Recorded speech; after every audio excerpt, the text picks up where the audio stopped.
2월 14일은 발렌타인데이, 3월 14일은 화이트데이입니다. 발렌타인데이의 고향인 유럽에서는 화이트데이가 없습니다. 그런데 왜 우리나라, 대한민국, 일본, 대만, 홍콩, 싱가포르, 그리고 최근에 중화인민공화국 중국에서만 화이트데이가 있을까요? 이런 화이트데이의 유래에 대하여 쉬운 인문학과 함께 알아보겠습니다.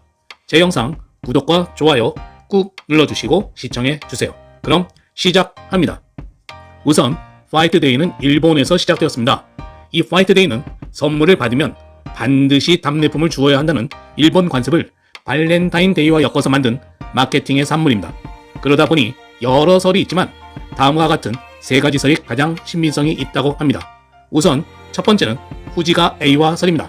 1965년 일본의 과자업계에서는 발렌타인데이 답례품을 만드는 것이 어떻겠냐는 의견들이 나왔고, 이에 각 회사에서는 각자 독자적으로 답례품을 주는 날을 정합니다. 그리고 그들은 답례품으로 캔디, 마시멜로, 비스켓 등으로 구성된 답례품을 만들어서 팔기 시작했습니다. 그러다가 후지가 그리고 에이와에서 1973년 3월 14일에 리턴 발렌타인이라는 광고 문구하에 마시멜로 답례품 행사를 대대적으로 벌였고, 이것이 화이트데이의 시초라고 합니다. 두 번째는 이시마라 만세이도 설입니다.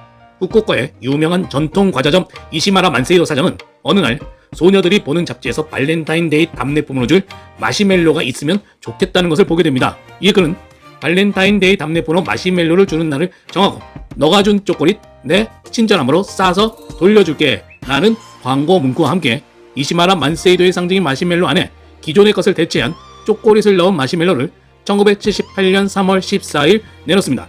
이때 지역 백화점 이와타야와 협업을 하였고, 백화점의 조언으로 3월 14일로 선정되었다고 합니다. 그 이유는 4월에 입학식과 새학년이 시작되는 일본 학교에서 별다른 행사가 없는 3월로 정하였고, 이왕이면 기억하기 좋게 발렌타인데이와 같은 14일로 선정하였다고 합니다. 그리고 이 행사는 1980년부터 백화점의 제안으로 명칭을 화이트데이라고 부르기 시작합니다. 세 번째는 일본 전국 사탕과자공업협동조합설입니다. 일본 전국 사탕과자공업협동조합은 발렌타인데이의 답례품 행사에 조금 더 마케팅적으로 접근하였습니다. 우선 날짜를 정했습니다. 서기 269년 2월 14일 발레티누스 사제가 구하고자 했던 남녀가 3월 14일 영원한 사랑을 맹세하였다는 것을 찾아냅니다. 그리고 일본의 역사서 고사기 및 서기에서 일본에서 처음 사탕이 제조되었다고 기록되어 있는 날이 3월 14일 경이라는 것도 알아냅니다. 이에 자가나에서 일자를 3월 14일로 선택합니다. 일자를 선택한 일본 전국 사탕과자공업협동조합은 마케팅 판촉행사 일자의 명칭에 대하여 고민하게 됩니다. 이때 젊은 남녀의 사랑은 순백색이며 순백색은 하얀색이라는 점을 고려하고, 화이트라는 것은 일본 전국 사탕과자공업협동조합의 제품에 들어가는 화이트 향을 떠올립니다. 그리고 슈가도 떠올리죠. 그래서 그들은 이 마케팅 판촉행사 일자 명칭을 화이트데이라고 정합니다.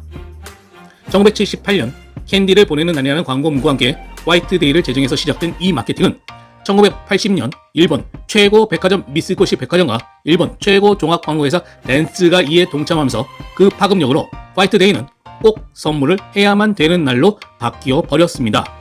그럼 화이트데이가 시작된 일본에서는 어떤 선물을 화이트데이에 남자가 여자한테 줄까요? 최근 일본 여성들의 화이트데이에 대한 설문조사를 보자면 의외로 전통적인 화이트데이 선물인 캔디, 마시멜로, 비스켓 등 식품류에 대한 선호도는 아주 저조한 반면 귀걸이, 먹거리, 머리핀 등 액세서리류, 가방, 손수건, 화장품 등을 가장 선호하는 것으로 나타났습니다.